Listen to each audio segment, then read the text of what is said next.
Boa noite, igreja. Bem, nós vamos hoje à noite mostrar para vocês um projeto em Moçambique que foi iniciado pelo Maranata Internacional, que é uma entidade de aposentados que constrói igrejas ao redor do mundo. O Maranata Internacional começou um grupo muito pequeno, mas se expandiu a níveis tais que hoje eles conseguem construir igrejas e escolas em várias partes do mundo ao mesmo tempo. Antes do Maranata chegar em Moçambique, nós tínhamos milhares de igrejas que se reuniam debaixo de árvores. Era capaz que a gente tivesse mais igrejas se reunindo debaixo de árvores do que propriamente igrejas em prédios. E as igrejas que reuniam em prédios eram igrejas de palha, em condições assim extremamente precárias. Então a igreja em Moçambique abriu as portas para o Maranata Internacional e eles construíram 51 igrejas de bloco. Amanhã eu vou mostrar para vocês essas igrejas. Mas eles estão construindo 700 igrejas de um dia. Hoje à noite vocês vão conhecer o que é uma igreja de um dia. Igreja de um dia é uma igreja que é construída em um dia. As pessoas chegam lá de manhã, quando termina o pôr do sol, a igreja está construída. Cada igreja dessa custa $1.700. E simplesmente de manhã se monta, à tarde está pronta. Mas vocês vão ver que esse tipo de igreja é um pouco precário, certo? Quer dizer, fica um trabalho atrás para a gente fazer depois. Então eu queria mostrar para vocês como é que começa esse processo. Por favor, pode começar. Aí está, logo de manhã, a marcação de uma igreja de um dia. Eles estão marcando os pilares. Esse material usado é alumínio para levantar a igreja. Próximo slide. Depois aí você já vê a estrutura mais ou menos no meio do dia, não é? As equipes da América que vão construir essas igrejas. De dia eles constroem essa igreja, de noite faz evangelismo. E por exemplo, a igreja do IASP pode fazer um projeto desse. Durante 1 ou 2 semanas construir umas 10 igrejas dessa e à noite fazer evangelismo. No fim da tarde a igreja está mais ou menos assim, quase pronta. Eles estão colocando o telhado em cima, próximo, e aí a igreja agora está pronta. Aí a igreja está pronta. Aí vocês vão dizer assim, mas que igreja é essa que só tem o telhado e as colunas de alumínio? É isso aí, mas isso aí é melhor do que a árvore. Isso aí é melhor do que a árvore, porque antes era debaixo da árvore, não é? Agora pelo menos já tem a cobertura. Agora, os americanos eles vêm, fazem isso e vão embora. E eles estão colocando 700 igrejas dessa assim lá. O desafio que fica para nós da União, sabe qual é? É colocar os tijolos, fechando a igreja e botar o piso, para finalmente isso ficar uma igreja. Ok? Isso aí é realmente uma igreja de um dia, porque é construído um dia. Mas se a gente for pensar bem, é a metade da igreja que está construída, a outra metade. Mas aí vem o desafio, como é que os irmãos pobres, que não têm dinheiro nem para comer, vão poder tijolo e botar piso nisso aí? Nós estamos, para o próximo ano, preparando um projeto, um DVD, e queremos soltar na divisão norte-americana e na divisão sul-americana, para que cada igreja do lado de cá do oceano adote uma igreja do lado de lá do oceano. Se a gente conseguir que 700 igrejas do lado de cá adotem as 700 pobres do lado de lá, é provável que em 3 anos a gente tenha todas as igrejas de um dia fechadas com tijolos e o piso colocado. Amém? E eu estou orando por isso. Próximo slide. Aí vocês veem agora uma igreja reunida. Vocês estão vendo como é? O povo está ali dentro, protege do sol, mas quando a chuva vem de vento não tem jeito, molha todo mundo. Não há nada que a gente pode fazer. Mas aí vocês têm uma ideia da inauguração da igreja de um dia. Esse era o dia da inauguração e estava todo mundo aí. Aqui é uma igreja de um dia na cidade de Maputo, dentro da cidade, porque a maioria dessas igrejas estão na zona rural. Agora, vocês vejam que essa aqui a gente já está fechando ela. Olhem os tijolos do lado esquerdo. Estão vendo? Então, lá um muro na frente, E vocês vão dizer assim, mas aquele muro alto, exatamente, o muro tem que ser alto, porque o bairro aí é meio da pesada. Se o muro não for alto, desaparece até o telhado da igreja. O povo rouba o telhado da igreja para estar na casa do povo, na casa deles. Então aí a igreja está cercada, porque ela está dentro da cidade. As outras que vocês veem abertas assim, está mais na zona rural, certo? Mas aí está tendo o evangelismo. E há uma coisa curiosa, é que essas igrejas não têm tanto batismal. E a gente fica pensando assim, onde é que se faz o batismo? Aí, nós fizemos uma conferência, quando acabou, tinha as pessoas para batizar. E eu perguntei, onde é que a gente vai batizar? E eles falaram, pastor, nós vamos abrir um buraco aqui do lado da igreja. Eu falei, abrir um buraco, mas isso não vai dar certo. Pastor, tenha calma, o senhor vai ver, vai ter o batismo no sábado. Era quinta-noite, o batismo era no sábado, e eu não vi o tanque. Eu falei, cadê o batismo? Pastor, fica tranquilo, vai ter o batismo. Praça Pós-Lá. Aí está o tanque que eles fizeram. Vocês estão vendo o pedaço do muro lá? Ali ainda está a areia, os tijolos da construção que a gente vai fechar a igreja de um dia. Eles cavaram um buraco ali. Eu fiquei com medo deles ter batido no alicerce do muro. O muro caiu na minha cabeça na hora do batismo. Falei, irmão, isso está seguro. Ele falou, pastor, fica tranquilo que vai estar. Gozada que eles fazem o buraco, compram uma lona impermeável que não vaza água, bota a lona, bota os tijolos do lado. Inclusive, quando faz o buraco, já faz com as escadinhas. O buraco já é feito com escadinha, para você descer.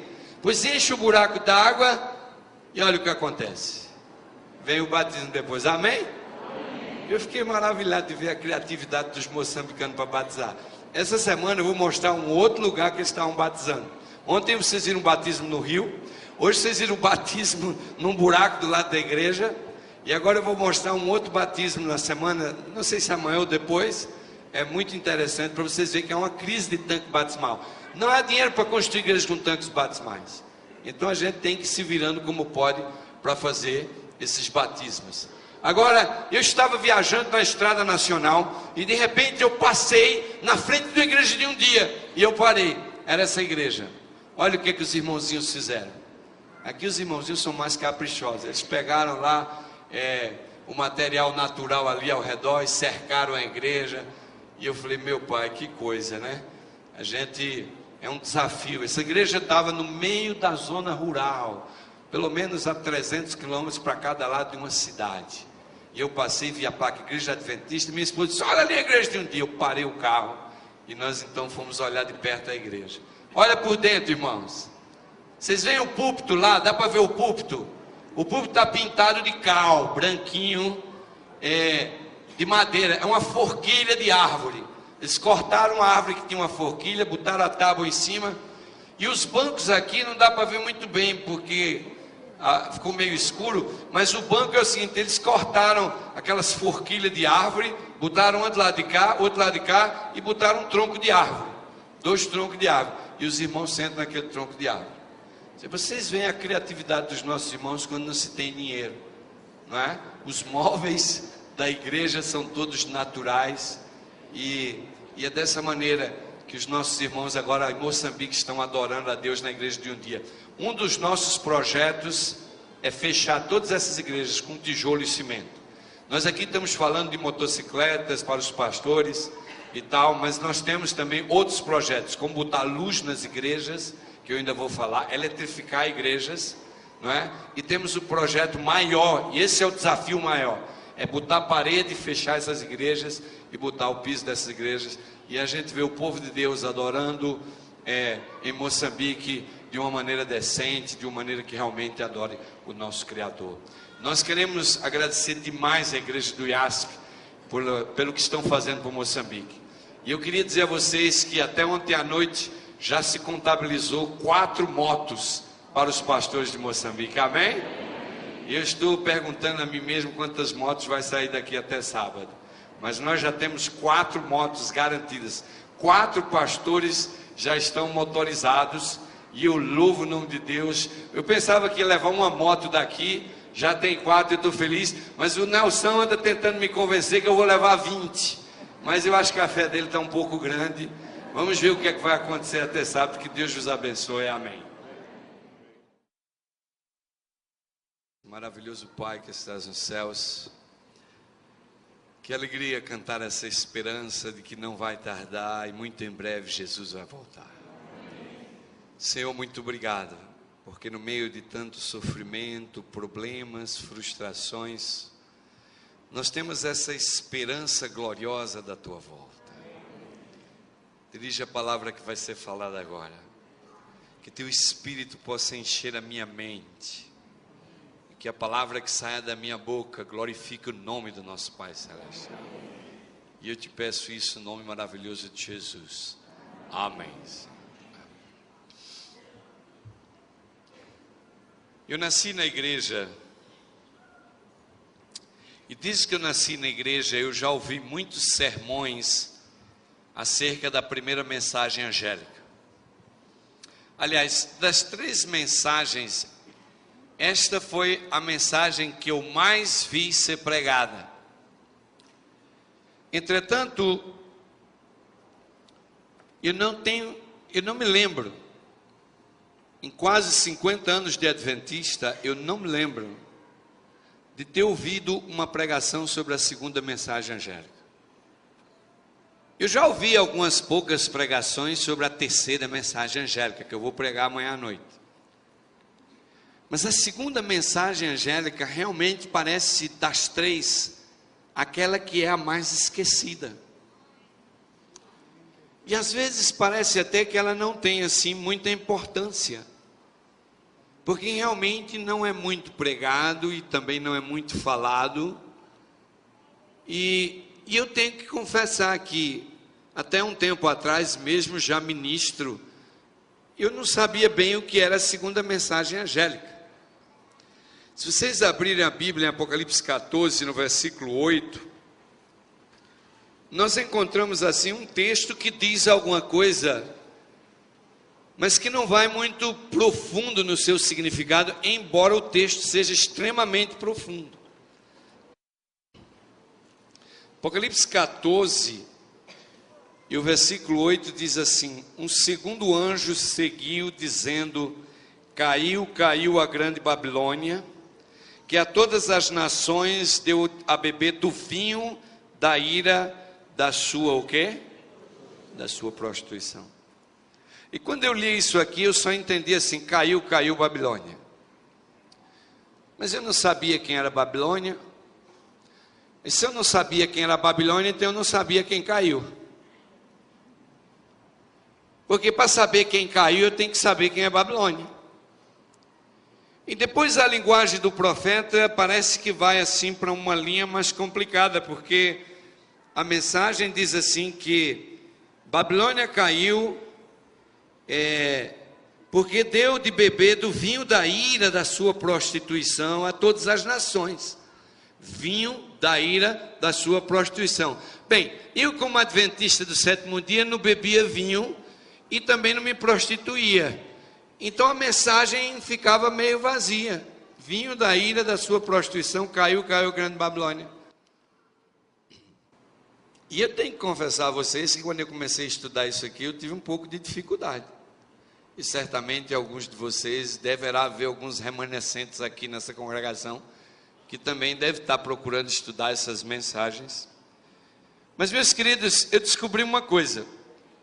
A segunda mensagem angélica, ela não faz sentido se a gente tentar estudar ela isolada e sozinha.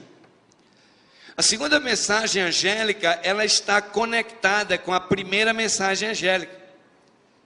A primeira mensagem angélica é um chamado para viver e pregar o evangelho eterno, porque o juízo é chegado.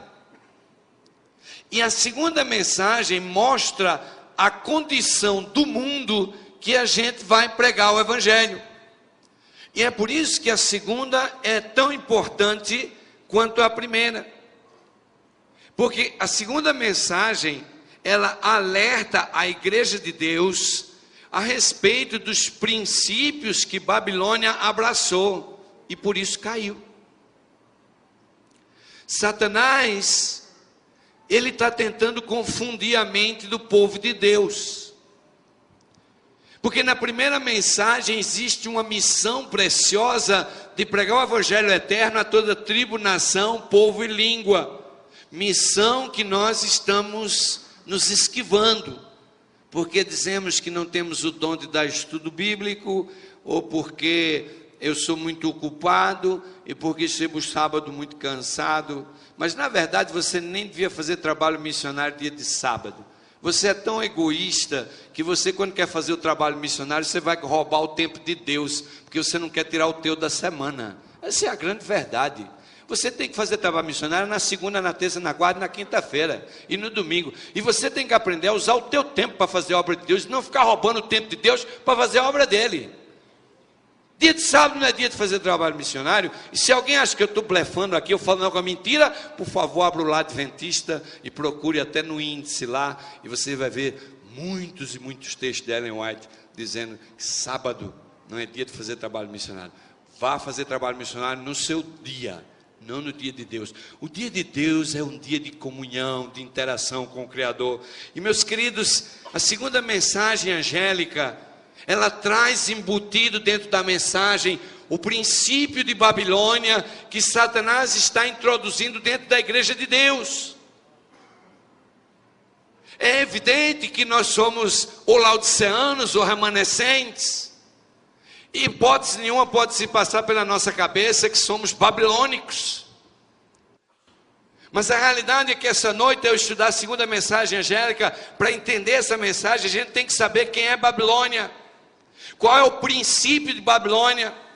E verificar se o princípio de Babilônia não está inserido dentro da igreja. O princípio responsável pela queda de Babilônia lá fora pode estar no coração de muitos cristãos dentro da igreja e ser responsável pela queda espiritual dele dentro da igreja. E é por isso que a segunda mensagem angélica, ela é de um fator determinante para se cumprir a missão da primeira. Porque nós temos que saber qual é o público que vamos pregar o evangelho. Aqui o anjo nos alerta dizendo assim: temos que pregar a toda tribo, nação, povo, língua. Mas alto lá, o povo que vocês vão pregar o evangelho é um povo que está caído, metido na idolatria, que tem buscado os costumes pagãos para misturar com a verdade. É onde a verdade e a mentira estão junto. E é nesse ambiente de mistura é que vem a palavra prostituição. Meus queridos, para uma compreensão mais clara da mensagem profética, nós precisamos compreender qual é o verdadeiro significado de Babilônia e que princípio está por trás desse termo. E eu lhes digo, há uma divisão entre os teólogos do mundo evangélico a respeito do que São João queria dizer quando ele fez menção a Babilônia, dizendo: caiu, caiu a grande Babilônia. Estaria ele falando sobre Babilônia num contexto literal, ou estaria ele falando num contexto simbólico? A chave para a resposta dessas perguntas e para entender a mensagem do segundo anjo é saber quem é Babilônia. E a primeira coisa que temos que lembrar é que a segunda mensagem, ela faz parte de um trio de mensagens, ela não está isolada. Ela é a primeira e ela faz parte da segunda, que conecta para a terceira. A primeira diz a missão da igreja de pregar o evangelho eterno, porque o juízo está chegando. A segunda diz aonde a gente vai pregar o evangelho. E a terceira diz, que vamos estudar amanhã à noite, qual é a punição para quem rejeitar o evangelho. E essa é a mensagem da igreja adventista. Aliás, esse é o fundamento da nossa fé. E eu lhes digo, temos falado pouco sobre isso. Desenvolvemos uma filosofia numerológica, onde botamos as pessoas no tanque batismal e batizamos, e cada um apresentamos um crescimento estupendo e um relatório fantástico, e nos sentimos felizes de ver que o povo do Senhor está crescendo, e louvado seja Deus por isso. Mas na realidade temos pregado pouco, falado pouco, estudado pouco, entendido pouco essa tríplice mensagem angélica, que é o fundamento da igreja adventista. Eu lhes digo, poderia fazer uma semana de oração sobre cada mensagem. Poderia pregar para vocês aqui 3 semanas, toda noite, e cada semana falar sobre cada mensagem. Se há um tempo onde a igreja adventista precisa abrir os olhos e estudar essas mensagens, é hoje. Porque essas mensagens, elas mostram a igreja do tempo do fim. Ela define a missão da igreja do fim. Ela define o tipo de oposição que a igreja do fim vai enfrentar. E ela mostra o tipo de mensagem que a igreja do fim deveria estar pregando, além do evangelho eterno. Quando nós olhamos para a Babilônia, nós temos que compreender que a mensagem do segundo anjo tem um sentido escatológico. E precisamos entendê-la. Assim como Jerusalém tem mais de um significado etimológico, biblicamente e profeticamente, Babilônia tem 3 significados na interpretação bíblica, profética e histórica. E nós temos que entender quais são as 3 aplicações da Babilônia, para que a gente possa ver de qual profeta está falando. Por exemplo, a primeira delas é que Babilônia é representada pela grande cidade do grande império babilônico, que era cortada pelo rio Eufrates. Babilônia era a capital do império babilônico, que tinha o mesmo nome da cidade. O império babilônico foi usado por Deus para derrotar os judeus, para destruir Jerusalém e levá-los para o cativeiro. E esta foi uma obra de Deus. Babilônia, apesar de ser uma nação pagã, se tornou um instrumento de Deus para poder oprimir o seu povo por causa da sua apostasia e por causa da sua desobediência. Algumas pessoas às vezes ficam meio preocupadas, mas Deus é amor e não sei o quê. Meus irmãos, a Bíblia diz que Deus é amor, mas Deus é justiça. Quando o sujeito vira as costas para Deus, Deus manda o raio lá de cima em cima dele, sim. A Bíblia diz isso. A Bíblia diz isso. E eu vou dizer uma coisa para vocês. A gente olha para o Velho Testamento e vê Deus mandando matar e destruir, e a gente diz, mas Deus é amor, Deus ama. Deus ama, a misericórdia de Deus, irmãos, dura para sempre. Mas nós temos que entender que a justiça de Deus existe também. E ela vem e cai na cabeça de muita gente. E eu vou dizer uma coisa para vocês, há muitos cristãos que não vê a justiça de Deus na vida do seu inimigo, porque a pessoa toma a justiça nas próprias mãos. Porque se ela aprendesse a esperar pela justiça de Deus, ia ver que ela tarda, mas não falha, e vem dobrada. Eu tenho vivido o suficiente para ver isso. Ainda me lembro de um irmão um dia que chegou para mim e disse, pastor, eu quero falar com o senhor. E me levou lá para um restaurante para falar, e pelo tom da voz dele eu já vi que não vinha coisa boa daquela conversa. Mas eu fui assim mesmo. E quando eu cheguei lá, ele abriu a introdução dizendo assim, pastor, eu vou dizer uma coisa para você. Eu vou dizer uma coisa para você, você não é safado, mas age como safado. Ele abriu o diálogo assim. E eu disse, deixa eu calar minha boca aqui, senão eu vou dar uns tapas nesse sujeito. E eu fiz uma oração e disse, Senhor, é o seguinte, eu não vou falar nada. E ele falou assim, você não é ladrão, mas você vive como ladrão, porque você come do dízimo do povo e não trabalha e não faz nada. E o homem falou uma hora lá, tanta coisa que não dá nem para eu falar aqui. E uma hora ele se irritou, deu um murro na mesa, sempre dizendo que ele ia me bater. Eu falei assim, você não fala nada? E eu disse, irmão, o que é que você quer que eu fale nesse nível de conversação que você está tendo comigo? Você acha realmente que eu vou abrir a minha boca aqui para falar alguma coisa? Ele levantou-se da mesa, se retirou, se tornou um inimigo ferrenho contra mim. Andou falando mal de mim, de tudo que podia. E eu podia ter feito muito mal a esse irmão, mas eu me ajoelhei e orei a Deus. E eu vivi o suficiente para ver a justiça de Deus caindo sobre a cabeça dele. E eu vou dizer uma coisa para vocês. Me lembro de um em João Pessoa, quando eu era pastor, que queria até me matar. Mas hoje quem está debaixo da terra é ele. E morreu sem... Bem, se eu já estou julgando, é melhor deixar isso para lá, porque eu já ia dizer que ele morreu sem Cristo, sei lá se ele morreu sem Cristo, mas o que eu quero dizer é o seguinte, você pode até ter morrido com Cristo e ser salvo, mas estava fora da igreja, estava bebendo, perdeu a fé, na minha visão humana, mas quem sou eu para dizer que não vai estar lá no céu? Irmãos, a justiça de Deus é uma coisa muito séria, e nós precisamos tomar cuidado.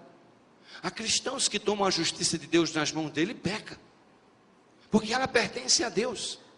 Deus usou Babilônia para punir o povo de Deus. E vocês sabem que há um pregador americano chamado Pat Robertson, que é fundamentalista, e ele fez uma declaração há 2 semanas atrás que abalou as estruturas do mundo. Ele veio a público e disse assim: olha, vocês estão vendo esse terremoto no Haiti? Isso aí que aconteceu no Haiti é o seguinte: os haitianos, eles eram escravos dos franceses, mas um dia eles fizeram um pacto com o demônio, que se eles se libertassem dos franceses, eles serviriam ao inimigo.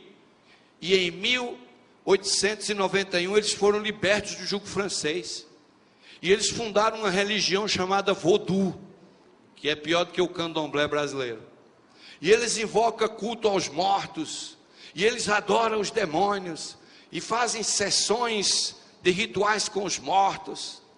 E desde a independência desse país, esse país só vive na miséria, só vive na desgraça. Nesses últimos anos, 3 ciclones destruiu o Haiti, depois um grande furacão destruiu o Haiti, e agora veio esse terremoto que acabou com o país de vez.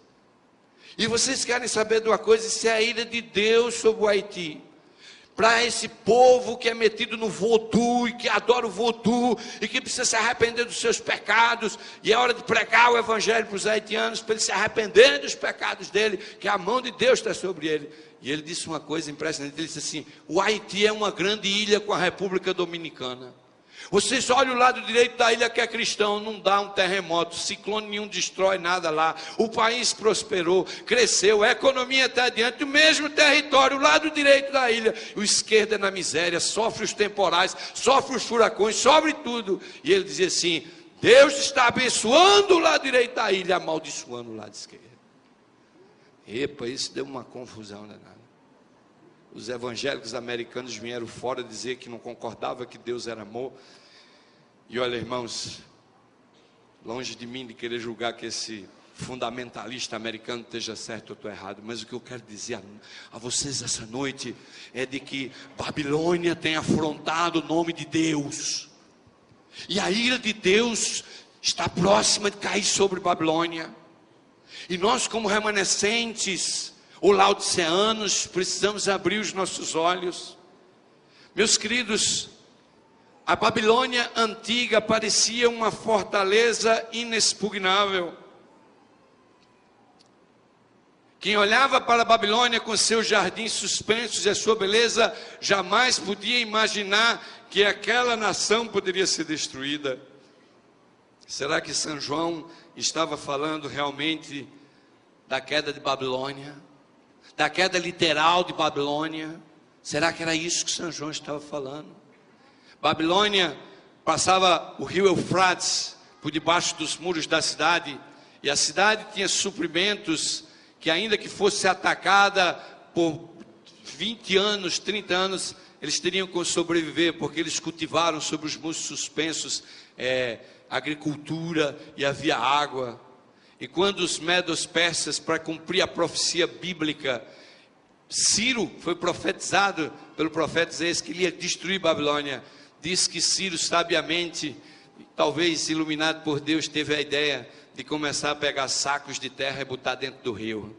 E o nível do rio começou a baixar. E eles começaram a botar saco de terra e desviaram o curso do rio. E finalmente, uma noite, quando eles botaram sacos e sacos e sacos, a água baixou a um nível que os soldados puderam passar por debaixo das muralhas de Babilônia, e aquilo que parecia inexpugnável foi colocado abaixo. Não porque Ciro tinha força, não porque Ciro tinha um grande exército, mas porque a palavra de Deus disse que o império babilônio não sobreviveria.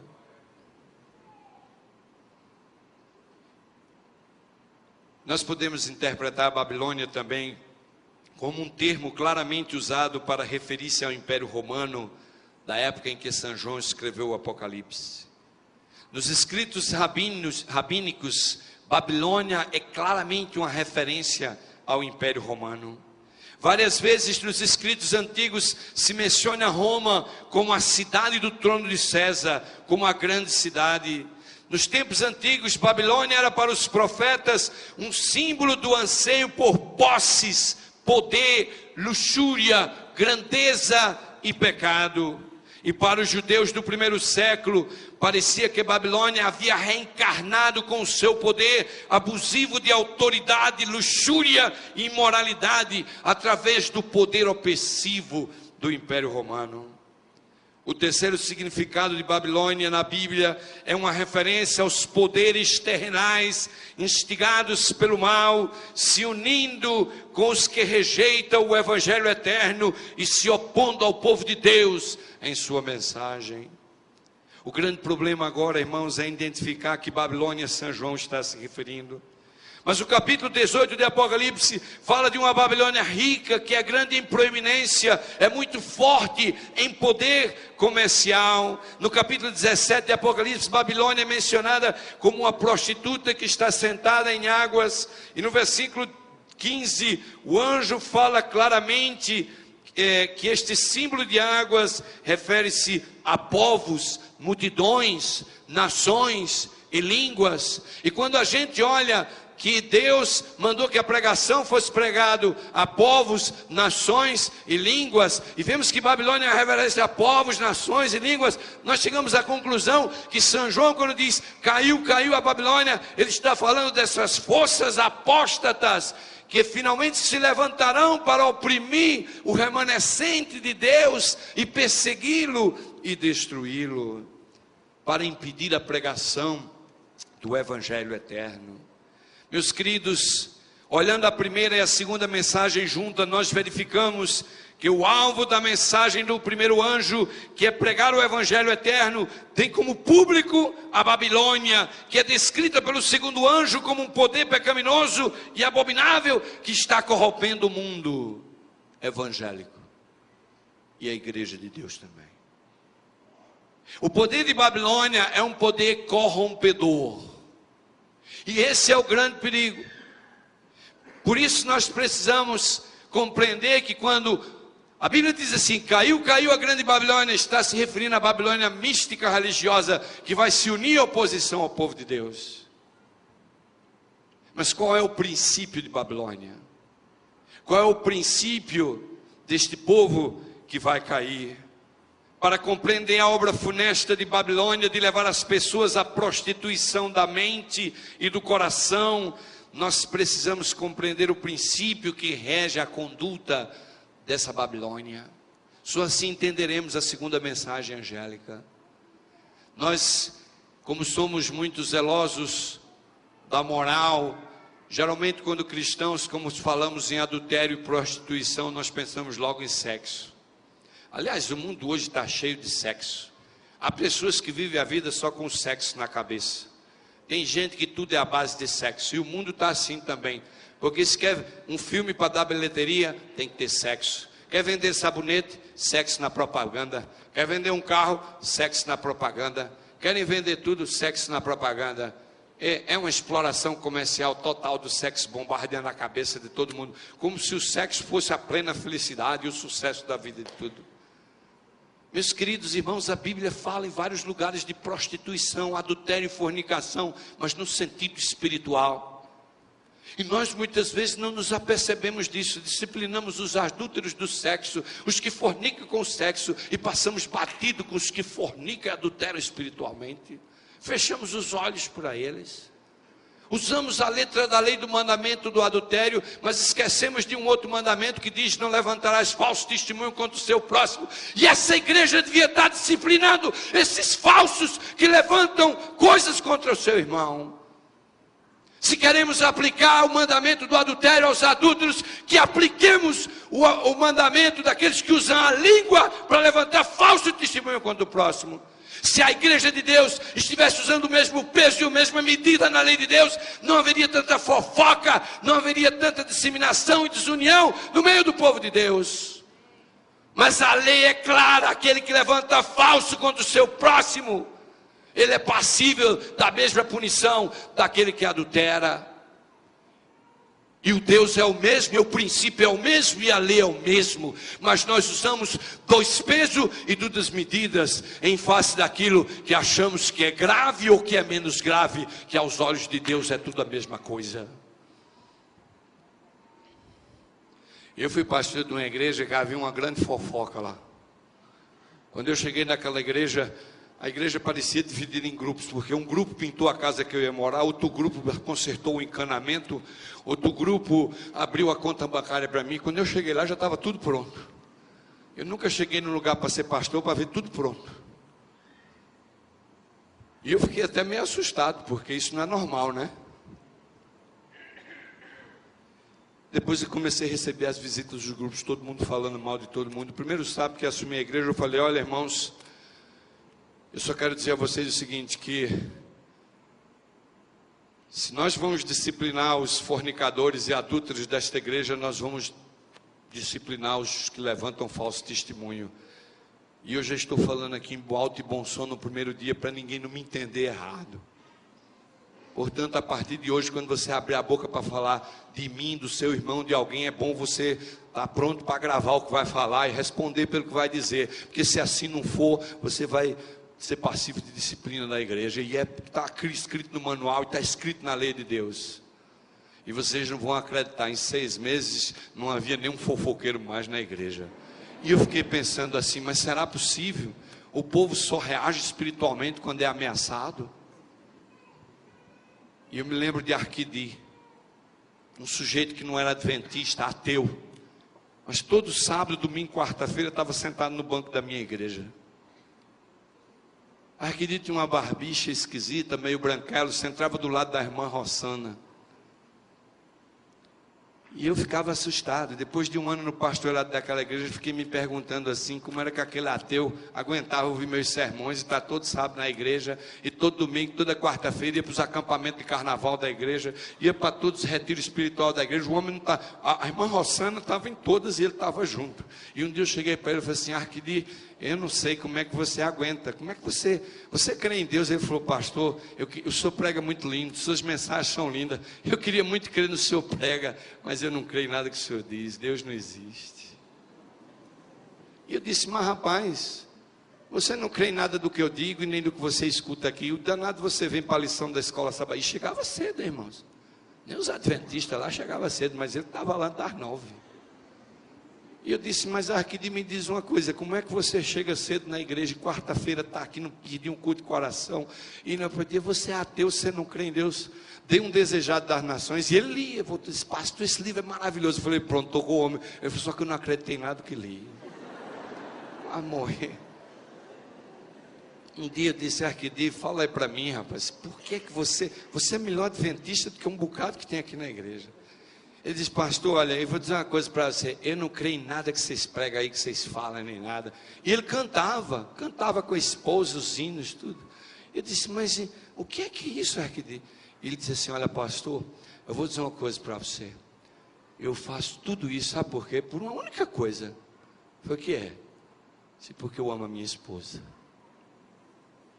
Porque eu amo a minha esposa. Eu já esqueci de muita gente que eu conheci na vida, mas eu nunca pude esquecer de Arquidi, que trabalhava no Correio Paraibano, jornalista, ateu, mas fiel ao que cria, muito mais do que uma pancada de adventista. Às vezes eu penso que Deus vai salvar alguns ateus. E um dia eu estava conversando com ele, e ele disse assim: olha, pastor, você quer saber de uma coisa? Eu vou te dizer uma coisa aqui, mas você não se ofende comigo não. Eu falei: não, pode falar. Ele falou assim: ó, você sabe esse monte de membros aí, esses 400 membros que você tem aqui todo sábado? Eu conheço esse povo. Você chegou aqui como pastor agora, mas eu estou aqui há mais de 10 anos com esse povo. Eu conheço todo mundo. E você pensa que esse povo vem aqui todo sábado, canta, vem para a igreja, chega tudo bonitinho, faz trabalho missionário, faz tudo. Você pensa que eles fazem isso porque amam a Jesus? Pastor, você está enganado. Esse povo está tudo aqui querendo salvar a pele deles do fogo eterno. Eles sabem que se ele não cumprir a tabelinha da sua Bíblia, eles vão tudo morrer queimados, segundo o Senhor mesmo diz. Eu não acredito em nada disso, mas a motivação deles para vir aqui é tudo medo de ser queimado. É tudo um bando de egoísta. E ele começou dizendo o pecado de alguns lá, e eu disse: Arquidi, vamos deixar essa conversa por outra hora. E ajeitei ele e saí fora, porque o negócio estava ficando complicado. Ele tinha razão, estava dizendo. Sim, irmãos, nós recebemos uma luz incrível. Deus deu mensagens extraordinárias. As pessoas não conseguem mais definir. As pessoas lá de fora olham para nós e não vêem nenhuma diferença entre nós. Nós temos que compreender que a conduta de Babilônia está entrando dentro da igreja discretamente. E o princípio de Babilônia é o inverso do cristão. Sabem por quê? Porque Deus criou o homem à sua imagem e semelhança, e a Bíblia diz que apesar do pecado, nós somos o templo da habitação de Deus. Em suma, nós pertencemos a Deus e dependemos dele. O princípio de Babilônia é o inverso. Vocês podem ver Gênesis 11, 2 e 4, tem um texto que eu queria ler com vocês. Gênesis, vamos abrir a Bíblia. Gênesis capítulo 11, versículos 2 e 4. Gênesis capítulo 11, versículos 2 e 4. Diz assim a Bíblia: partindo eles do Oriente, acharam uma planície na terra de Sinear e habitaram ali. E disseram uns aos outros: vinde e façamos tijolos e queimemo-los bem. Os tijolos lhes serviram de pedra e o betume de cal. E então disse: vinde e edifiquemos para nós uma cidade e uma torre cujo cume toque no céu. E façamos um nome para que não sejamos espalhados sobre a face de toda o quê? E esse povo abraçou o princípio de Babilônia. O princípio de Babilônia começou a ser estabelecido na planície de Sinear, logo nos primórdios, que é o inverso. As características dos habitantes da planície de Sinear era rebelião contra Deus, autossuficiência, desejo de poder, desejo de glória. E essas características têm marcado a história de Babilônia através dos séculos. E basicamente é a característica da Babilônia mencionada em Apocalipse. E meus queridos, hoje há cristãos que estão vivendo o princípio de Babilônia em suas vidas. Dinheiro, poder, glória, autossuficiência. Existe coisa melhor do que isso? Quem é que não gosta de dinheiro? Tem um monte de adventista que toda semana trava uma batalha terrível quando o apresentador da televisão ou o comercial da televisão vem dizer assim: e o bilhete da virada do ano vai dar 200 milhões de reais. E tem uns crentes que o bolso deles começa a coçar. E tem um monte de adventista que passa discretamente na lotérica mais escondida do shopping, que você não fica na rua e entra lá dentro, e você se esconde na última cabine, e você faz uma fezinha lá de R$5, e acha que ninguém está vendo. Miserável homem que tu és, miserável mulher tu és, estás te escondendo dos teus irmãos, e do teu povo, e da tua igreja, e estás te expondo diante do trono do juízo do Altíssimo. Isso não vai passar impune. Isso não vai passar impune. E nós somos tanto cara de pau que fazemos a fezinha na loteria e depois vem aqui cantando no sábado, guarda-ver-se muito falta e sei lá mais o que. Como é que vocês querem que Deus abençoe a vida de vocês? Como é que vocês querem receber a bênção do Altíssimo? Como é que vocês querem reclamar que Deus proteja vocês, quando na verdade vocês estão abraçando o princípio de Babilônia, vocês estão amando as coisas de Babilônia, vocês estão buscando a glória, a grandeza e a riqueza que Babilônia está oferecendo? Em lugar de buscar a palavra de Deus, Jesus disse assim: buscar em primeiro lugar o reino de Deus e a sua justiça, e todas as demais coisas vocês serão acrescentadas. Jesus estava falando aqui era de dinheiro, Jesus estava falando de comida, Jesus estava falando de casa própria, Jesus estava falando aqui era de bens materiais, mas ninguém quer buscar Deus em primeiro lugar. O princípio de Babilônia está enraizado no meio do povo de Deus. O princípio da confiança própria, do egoísmo, da ganância, do querer ter, de poder, de dinheiro, de glória. Às vezes a gente encontra umas pessoas que a gente começa a conversar com elas e elas só falam delas mesmas. Ah, porque quando eu era aquilo, quando eu tinha aquilo, quando eu tinha não sei o quê. E quando eu encontro essas pessoas, eu sempre pergunto para elas: escuta, mas o que é que você vai ter? Porque o que você já teve, passou. Mas o que é que você espera realmente da vida? O que é que você espera realmente do futuro, meu irmão? O que é que você acha que esse mundo tem para lhe oferecer, se não um caixão e um enterro decente e um buraco te esperando? É bom você pensar na eternidade. É bom você começar a pensar na vida eterna. É bom você começar a pensar em coisas mais duradouras. É bom você começar a pensar em coisas que não vai passar. É bom você começar a pensar em coisas que permanecem. Agora, se você não crê nisso, entrega-te. Entrega a tua alma ao outro. Vai aproveitar a vida. Não fica com a casa dividida, porque ela vai cair. Ou vai cair do lado errado. Deus quer eliminar o princípio de Babilônia do meio dos seus filhos. É por isso que ele mencionou no coração da mensagem do advento a queda de Babilônia e as obras de Babilônia de querer prostituir o povo de Deus, de querer prostituir os habitantes da terra. Há um alerta à igreja de Deus, há um alerta ao povo do planeta Terra, dizendo que há uma obra funesta que Babilônia está realizando. E meus queridos, ao duvidar das promessas de Deus, os pós-diluvianos se colocaram na mesma posição de Nabucodonosor. E eu quero usar o exemplo de Nabucodonosor para mostrar o princípio de Babilônia e quão importante é o alerta da mensagem do segundo anjo para o povo de Deus e para aqueles que estão em Babilônia. Vamos abrir a Bíblia em Daniel capítulo 4, versículo 28 e 30. Livro do profeta Daniel, no capítulo 4.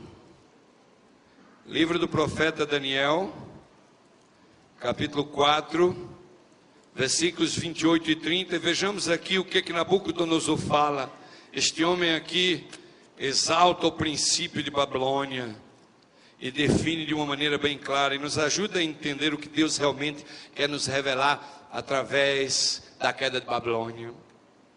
Daniel capítulo 4, versículo 28 até o versículo 30 diz assim: todas estas coisas sobrevieram ao rei Nabucodonosor. Ao cabo de 12 meses, passeando o rei sobre o palácio real de Babilônia, ele disse: não é esta grande Babilônia que eu edifiquei para a casa real, com a força do meu poder e para a glória da minha majestade? Meus queridos, pensem um pouco na declaração desse homem. Ele era o rei do Império Babilônico, e uma hora ele subiu no seu palácio real e disse: não é esta a grande Babilônia que eu edifiquei para a casa real, com a força do meu poder e para a glória da minha majestade? Ao falar da grande Babilônia, Nabucodonosor usou 3 expressões que caracteriza o princípio desse poder apóstata chamado Babilônia. O primeiro é quando ele diz assim: eu edifiquei, eu. O eu tem sido a ruína de muitas pessoas e famílias no mundo moderno. Nossa identidade com o eu é uma coisa involuntária. Nós sempre estamos usando essa palavra eu. Somente Jesus Cristo pode fazer você começar a pensar e falar nós, em lugar de eu. O eu sempre vem na frente. Os casamentos aí estão falindo e caindo por terra por causa do eu. Os pais não se entendem mais com os filhos por causa do eu. Os irmãos não se entendem mais na igreja por causa do eu. O eu é um princípio de Babilônia. O próprio Nabucodonosor, ele disse: eu edifiquei, eu fiz aquilo. Cada um quer botar o seu currículo do que eu fiz, mas ninguém sabe o que o outro fez. E outro dia eu recebi uma historinha pela internet. Sabe aquelas historinhas, né, que a gente recebe pela internet? E eu recebi uma muito engraçada. Diz que a moça chegou na rodoviária, ela comprou um pacotinho de batata frita. Alguns de vocês já devem ter lido essa história, mas eu vou contar assim mesmo. Ela comprou um pacotinho de batata frita e sentou na plataforma para esperar o ônibus. E ela botou as coisas dela do lado, de repente ela olhou para o lado, tinha um rapaz sentado do lado dela. com o pacote de batata frita aberto, comendo batata frita. E ela olhou para o rapaz e falou, mas que atrevido. Calada, né? Ela pensou e disse, mas que cara de pau. Que atrevido, pegou meu pacote de batata frita e abriu o pacote, está comendo minha batata. E ela olhou feio para o rapaz, e o rapaz pegou uma batata e ofereceu a ela. E ela falou assim, é meu pacote, eu vou comer também. Pegou a batata. E ele comia um e dava o pacote para ela, e ela comia outro. E era uma batata lá e outra cá. Uma batata lá e outra cá. E ela falou, isso é um cara de pau, isso é um safado sem vergonha, um atrevido, comendo meu pacote de batata, eu vou comer com ele também, eu paguei esse pacote de batata. E ela, uma batata cá e outra lá, uma batata cá e outra lá. E ele foi comendo. Finalmente tinha uma batata final, a última. E o rapaz, cortesmente, a moça do lado, ofereceu a última batata a ela. Ela falou assim, esse pacote é meu, eu vou comer a última batata. E pegou a última batata e comeu. E ele sorriu para ela, com a cara fechada. Ele fechou o pacote, jogou no lixo. O rapaz levantou-se e foi-se embora. Finalmente o ônibus dela chegou na plataforma. Ela se levantou, foi para o ônibus. Quando foi entrar no ônibus, o motorista pediu a passagem. Ela abriu a bolsa. Quando foi, pegou a passagem, o pacote de batata frita dela estava dentro da bolsa. Epa! Ela largou o motorista, correu para a plataforma para ver se viu o rapaz.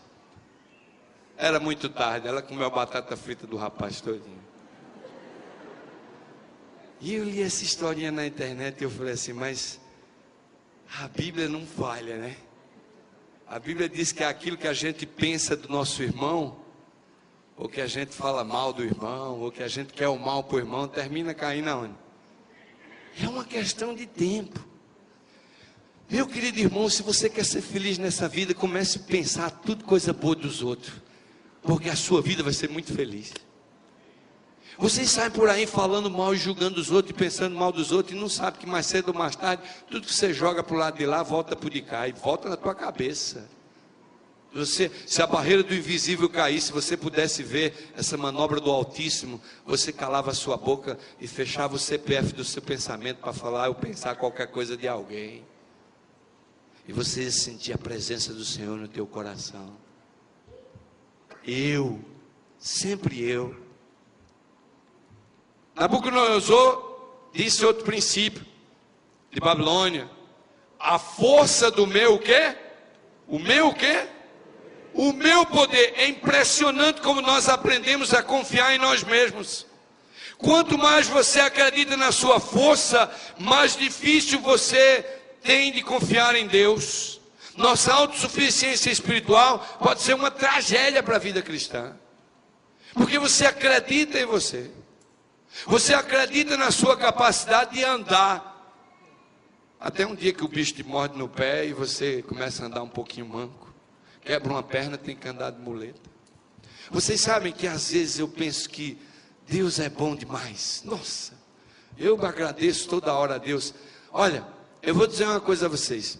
Quando a gente nasceu, Deus devia ter dado só uma perna para cada um. Só uma perninha. Todo mundo andar igual saci. Hã?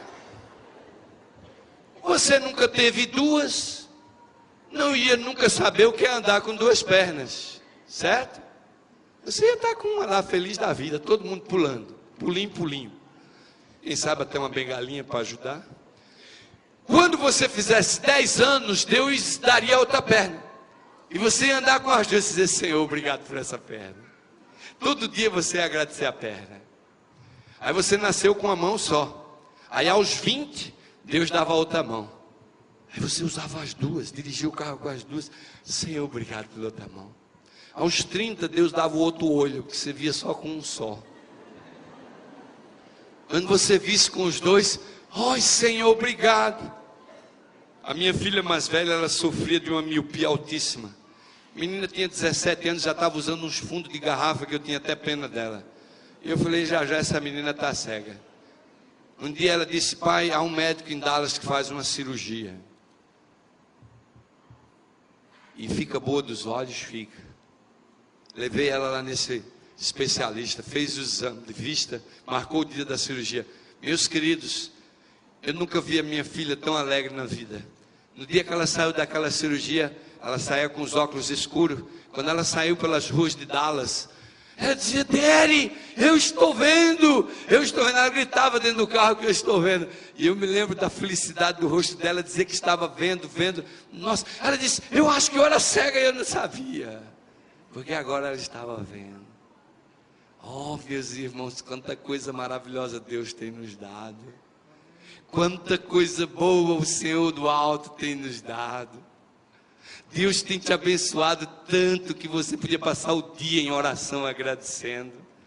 Mas você confia na sua força. Você perdeu essa capacidade de depender de Deus. Você perdeu essa capacidade de sentir necessidade de Deus no teu dia a dia. Você perdeu essa capacidade de caminhar, mas caminhar ao lado de Deus. Essa é a beleza da vida cristã. Talvez alguém aí está olhando para mim dizendo assim: esse pastor é santo mesmo.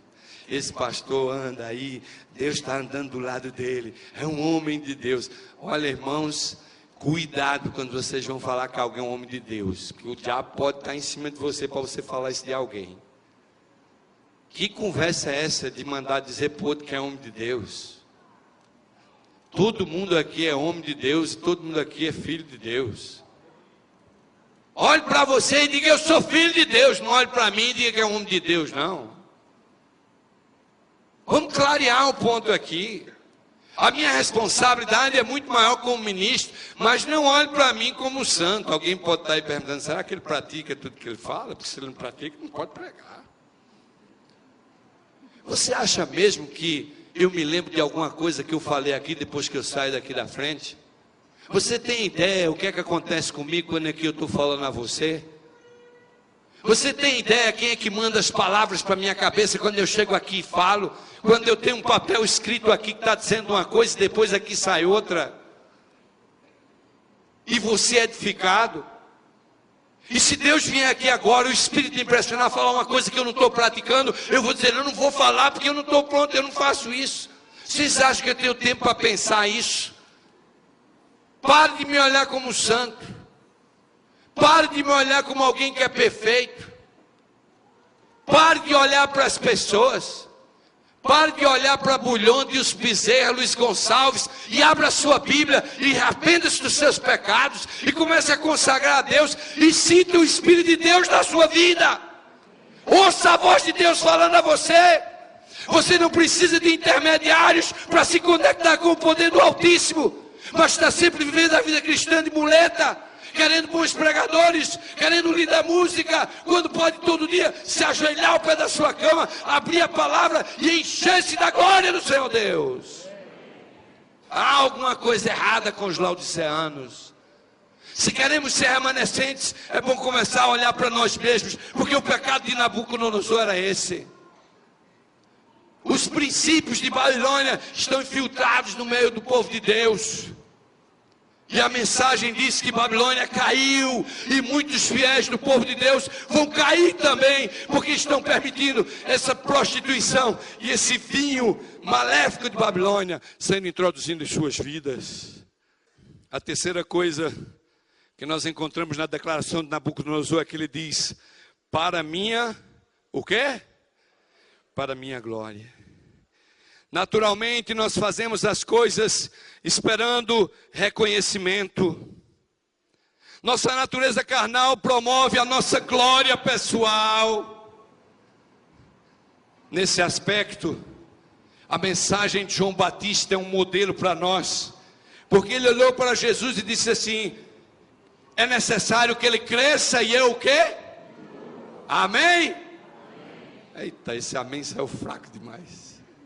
Quando a coisa aperta, o amém sai fraco. Eu sei que essa era meio pesada. Eu disse o amém só para testar aí como é que você está. João Batista saía pregando dizendo: mas aquele que vem depois de mim é mais poderoso do que? Quem é que quer pregar a mensagem de João Batista? Quem é? Quem é que quer pregar a mensagem de João Batista e dizer: o meu irmão aqui é melhor que eu? O meu irmão aqui é mais bonito que eu?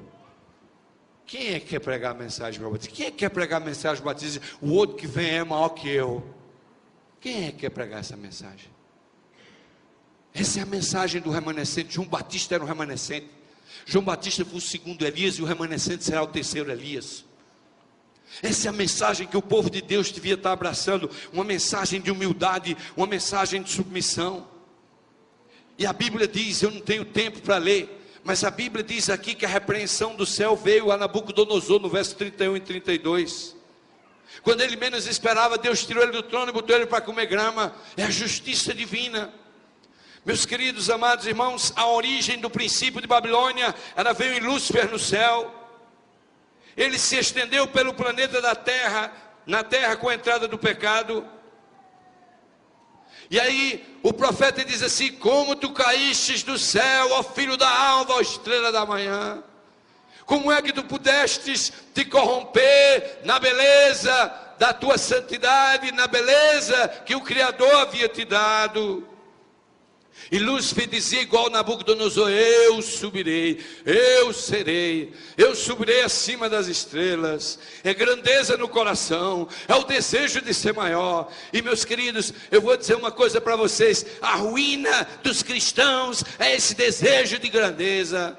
Porque eu, quando entrei nessa igreja, eu trabalhei no ministério dessa igreja por muitos anos, pensando em grandeza, pensando em departamento.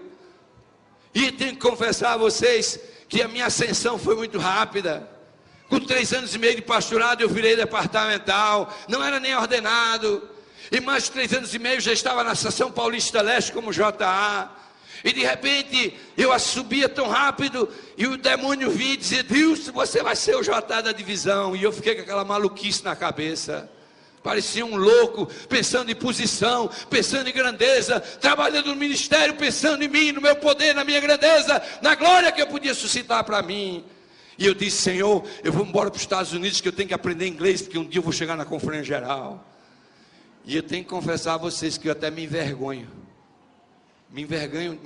diante de vocês essa noite de confessar isso, que no íntimo da minha alma essa foi a razão porque eu deixei o Brasil e fui para os Estados Unidos. E quando eu cheguei lá, Deus me derrubou no chão. Deus fez como Nabucodonosor, me colocou para comer grama, para botar o meu ego abaixo. E foi naquele país, no meio do sofrimento e da dor, que eu encontrei o Cristo que me reergueu da lama.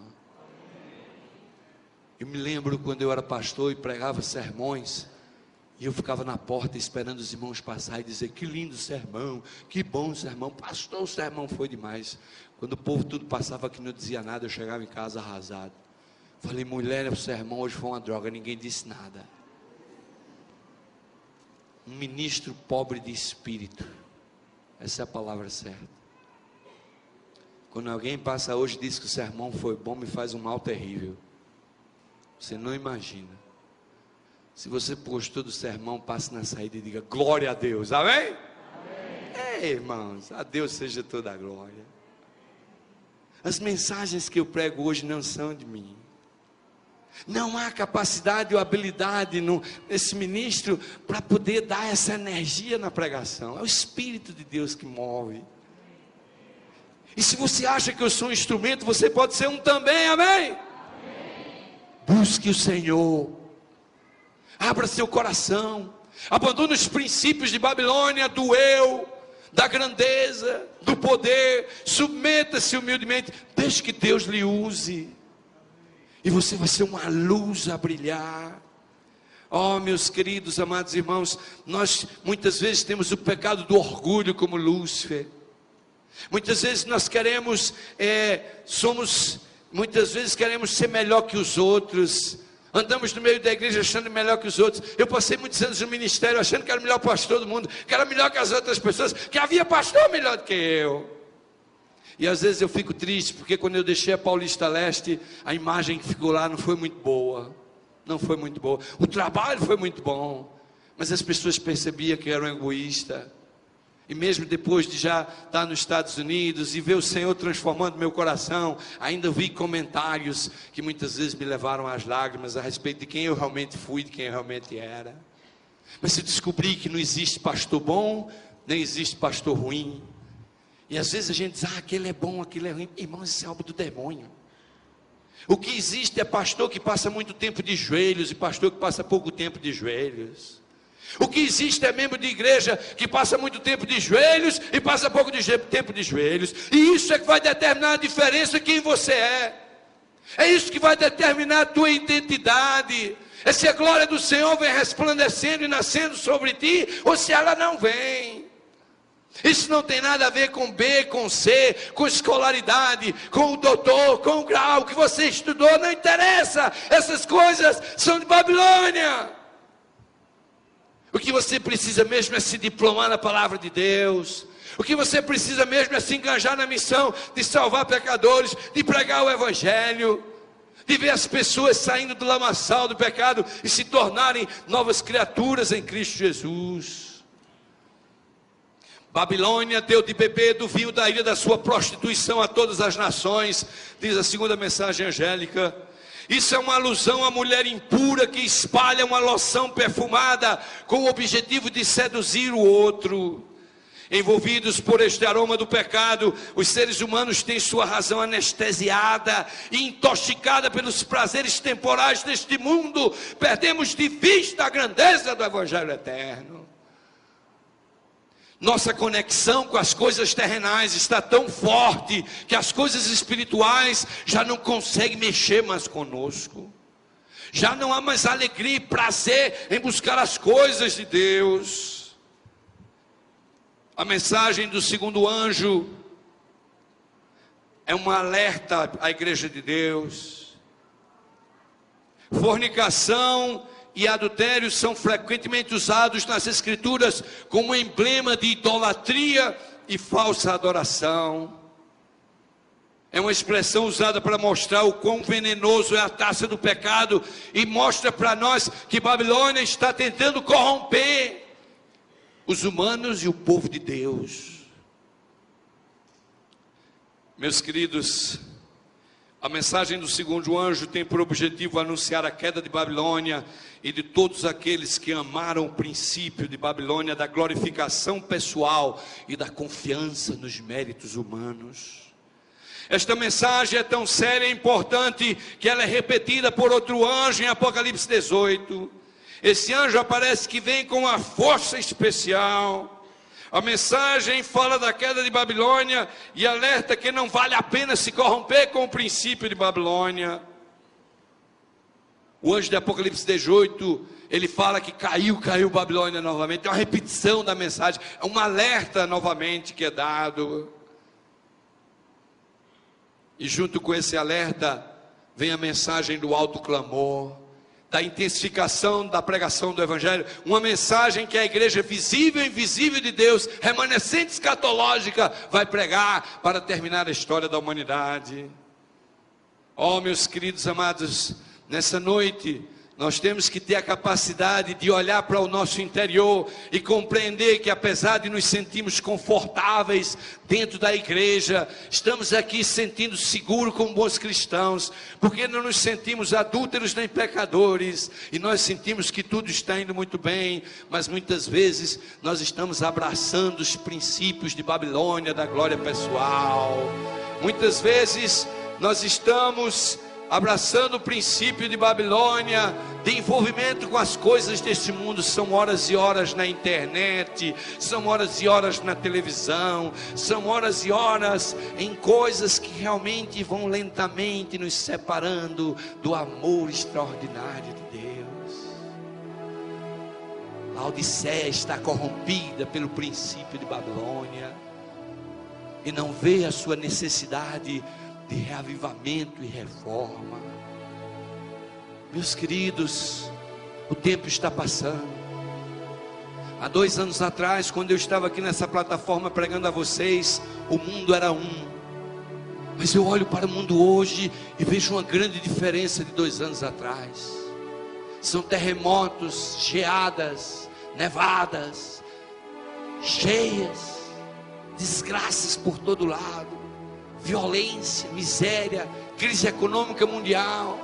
O mundo de 2 anos atrás não é o mesmo de hoje, e Deus me mandou aqui mais uma vez para alertar vocês, para abrir os vossos olhos, para dizer: abram os olhos, olhem ao vosso redor, Abra os jornais, veja os sinais que Cristo profetizou acontecendo, que estamos esperando para nos entregar, para nos arrepender, que estamos esperando, que nos falta mais: o amor ao dinheiro, o amor a nós mesmos, os princípios de Babilônia que estão exaltados, que a mensagem do segundo anjo diz que aqueles que aderem ao princípio de Babilônia vão cair junto com Babilônia. E eu me lembro do texto de Ellen White do conflito, quando ela diz que a maioria dos filhos de Deus ainda estão nas igrejas de Babilônia. Eu estremeço quando leio isso, porque eu posso ser um laodiceano, porque eu posso não ser um remanescente, porque eu posso estar perdido dentro da igreja de Deus. Da mensagem da queda de Babilônia pregada pelo segundo anjo, nós aprendemos algumas coisas que precisam ficar gravadas em nossas mentes.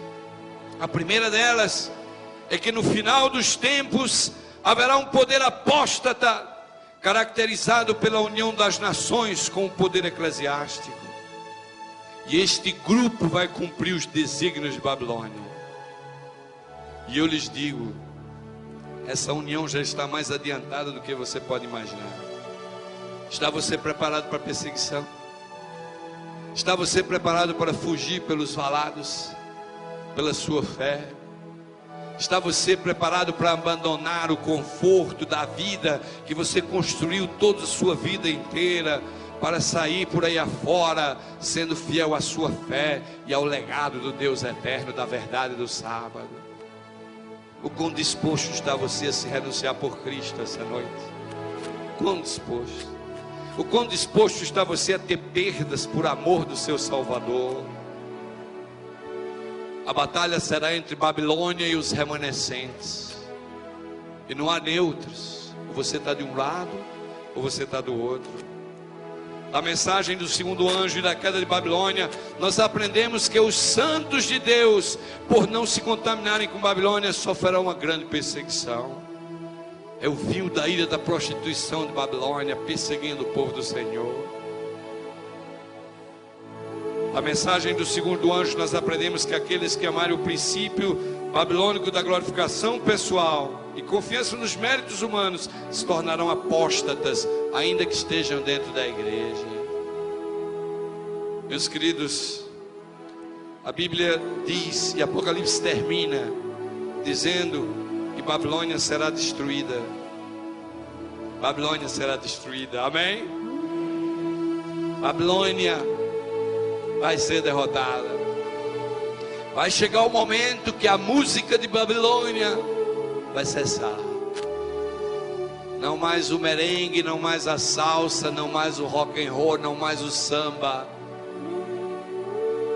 A música de Babilônia vai cessar, diz Apocalipse. E a única música do universo de Deus vai ser o cântico do Cordeiro. Amém? Oh glória, oh glória, oh glória. Está você preparado para essa glória? Está você disposto realmente a abraçar essa vitória que nós vamos alcançar no conflito final? A minha pergunta para você essa noite é: o quanto você está disposto a se renunciar por amor a Cristo? Quanto? Está você disposto a sair da sua zona de conforto para cumprir a missão dessa igreja? E eu queria terminar fazendo um apelo especial. Essa noite vai ser um apelo difícil.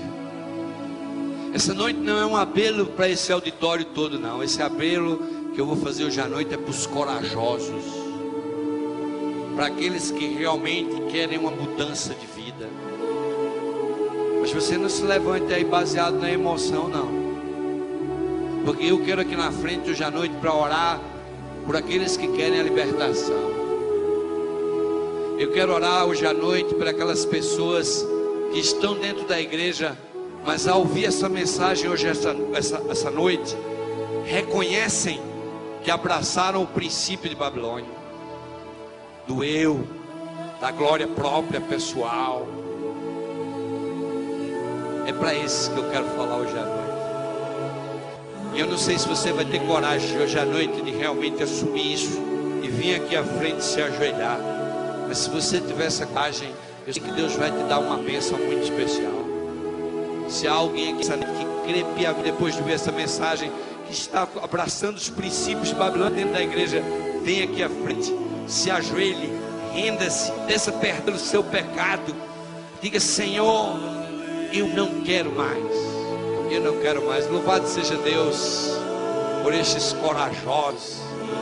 E não quero que se levante todo mundo, eu quero que se levante quem realmente sente que tem vivido dentro da igreja, mas tem amado os princípios de Babilônia.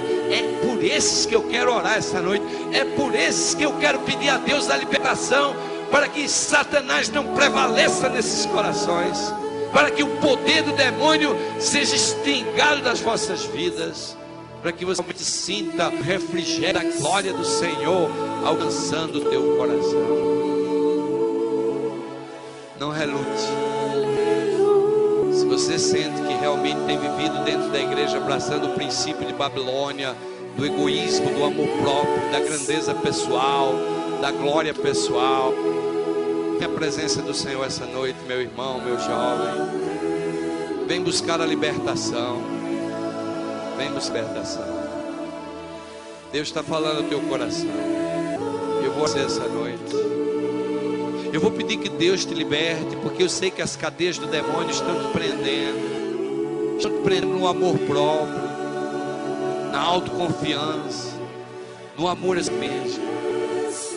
E esse princípio, ele vem de Babilônia, meus irmãos. Nós vamos perder o céu dentro da igreja se continuamos com essa posição. Vamos ter coragem de se levantar e dizer: Senhor, eu quero ser livre, eu preciso dessa paz, eu preciso. Essa noite eu ouvi a tua palavra, eu sei que preciso de redenção, eu quero ser livre em Cristo Jesus. Eu vou orar por esses que tiveram essa coragem. Querido Deus, ó Deus Altíssimo, da glória do Eterno, esta noite tu vistes a decisão destes teus filhinhos. Senhor, pelo que vimos aqui essa noite, não temos dúvidas que o povo do Senhor está contaminado pelo princípio de Babilônia. E nessa noite eu rogo pelo antídoto do sangue de Jesus Cristo, para purificar esses corações dos seus pecados. Senhor, esses irmãos querem a libertação do poder das trevas. Eles querem sentir essa paz, que o amor de Cristo vai superabundar em seus corações. E eu rogo por estes que tiveram a coragem de vir aqui à frente. Rogo por estes que estão ajoelhados, que estão abrindo o teu coração deles diante da tua presença. Que a glória do Senhor possa cobri-los. Senhor, não deixa que as forças do mal traga desânimo, desencorajamento, depressão a esses corações. Senhor, se há sofrimento, há perdas materiais, sofrimento, mostra aos teus filhos que temos na terra é passageiro, mas que a nossa herança e a nossa glória deve se manifestar. E logo logo nós estamos no lugar de onde nunca havíamos ter sido, da glória eterna. Senhor, olha pelo teu povo, que a do Senhor pode curar a gente. Para Cristo com eles agora e para todos sempre. Amém, Senhor. Amém. Louvado seja Deus. Amém, Senhor.